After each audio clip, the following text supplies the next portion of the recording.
This is the story I've been too afraid to share with anyone. Until now. My name is Emily Carter.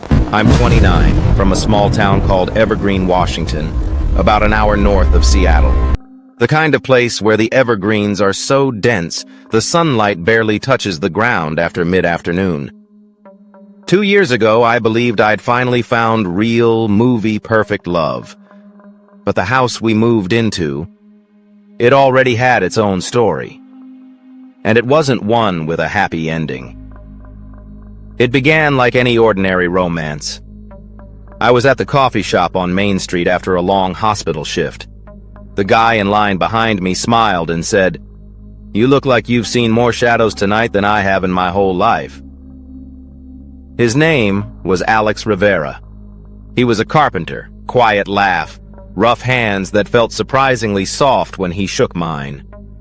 We talked for 20 minutes about random things, the endless rain, terrible drivers, how the mountains make the stars seem unreal.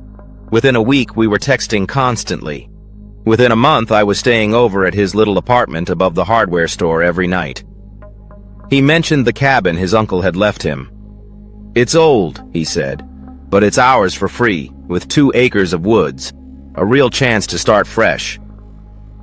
I was still recovering from a bad breakup that left me broke and crashing on my sister's couch, so those words hit deep. We drove out the following weekend. The cabin was at the end of a winding gravel road, surrounded by towering Douglas firs that framed the sky like a thin blue strip. 1940s cedar walls, a massive stone fireplace, a wraparound porch with a swing that swayed gently in the breeze. Inside, it smelled like pine and aged paper. The moment I walked in, I felt protected. Like the place had been holding its breath, waiting for us.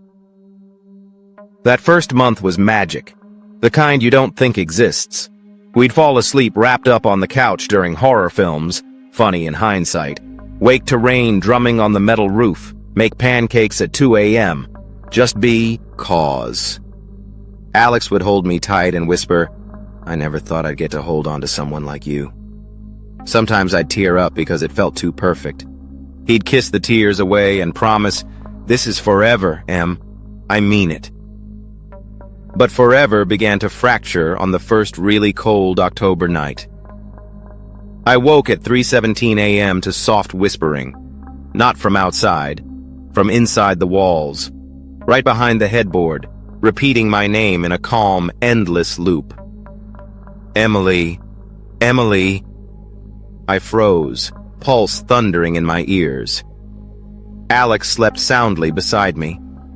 When I finally shook him, the whispers vanished instantly, like whoever it was had been startled. The next morning, he brushed it off with a chuckle. "Old houses make noises, babe. Settling wood, wind in the vents. You're a nurse. You've heard stranger things." I tried to believe him. I really did. Then the dreams came. Night after night, the same woman appeared. Long dark hair, pale nightgown with dirt along the edges, standing silently at the foot of the bed. She never spoke, just stared with wide, glistening eyes, pressed a finger to her lips, "Shh," and pointed slowly toward the basement stairs. I'd jolt awake, drenched in sweat. Alex would pull me close and murmur, "It's just work stress. You're pulling too many night shifts." But his tone had changed.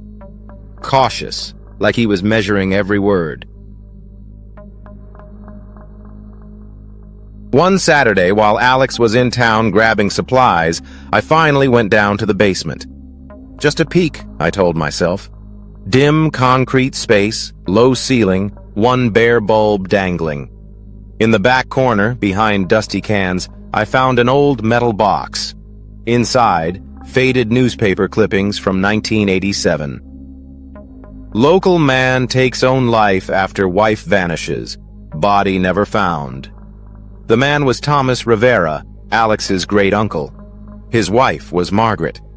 Neighbors reported hearing terrible arguments the night she disappeared. Thomas claimed she left with someone else. 2 weeks later, they found him gone from this world, hanging from the big fir out back. My hands trembled so badly the paper ripped. I stuffed it all back and raced upstairs. When Alex returned, I said nothing. That night he held me like everything was normal, but as he kissed my neck, I felt eyes on us from the shadows. The small disturbances grew worse.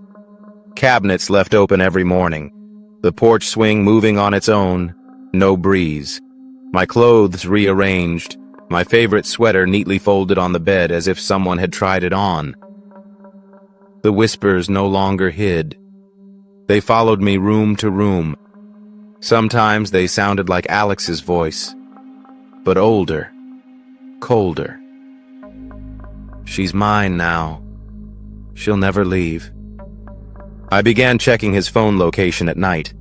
It always showed home, but I'd hear the basement steps creak when I knew he was right beside me, asleep. Then came the night it all shattered. I woke to the sound of digging, shovel in earth right outside our window.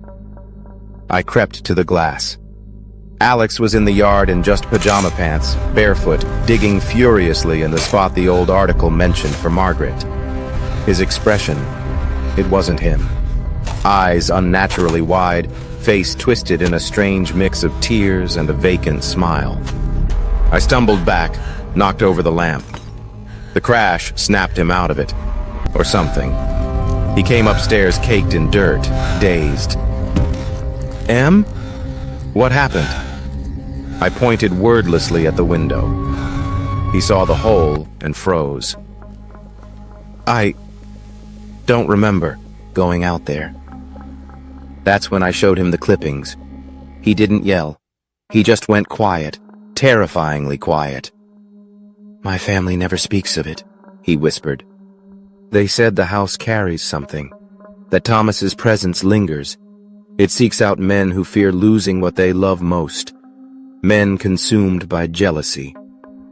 Tears filled his eyes. Before you, I had someone in California. We argued a lot. One night she just vanished. Police looked at me for weeks. Nothing stuck. But I still wonder if I lost time that night. I should have run then, grabbed my things and gone to my sister's. But love makes you blind. I convinced myself we could fix it, burn the papers, have someone bless the place. Start over somewhere sunny. 2 nights later, I woke to icy hands closing around my throat. Alex, or whatever wore his face, was over me in the darkness, eyes solid black. The voice wasn't his. It was the whisper from the walls. You weren't meant to find her. She belongs to me. Now you'll stay with her. I fought back, clawed, kicked, screamed until my voice broke. He was impossibly strong. I smashed the lamp into his head. He barely reacted. We tumbled off the bed. In that split second, his hold weakened. I snatched the metal box from under the bed and swung with everything I had. It struck hard. He collapsed. I fled. Barefoot into the woods, branches tearing at me, lungs on fire. Behind me, his voice, mixed with that ancient one, called my name over and over. I didn't stop until I hit the highway. A trucker saw me, bloodied, wild-eyed, and took me straight to the sheriff. They found Alex in the hole he'd dug. Gone from this world, from the same tree Thomas had used decades earlier. The examiner said he'd been that way for hours, but I'd struggled with him barely 2 hours before. Whatever came for me wasn't Alex anymore. They never located Margaret. The spot was empty. I left for Seattle. New name, new job. I don't let anyone close now. I hate being alone after dark. But sometimes, at 3:17 a.m., I hear it again. Soft, patient, from inside whatever walls surround me. Emily, Emily, you'll never leave me.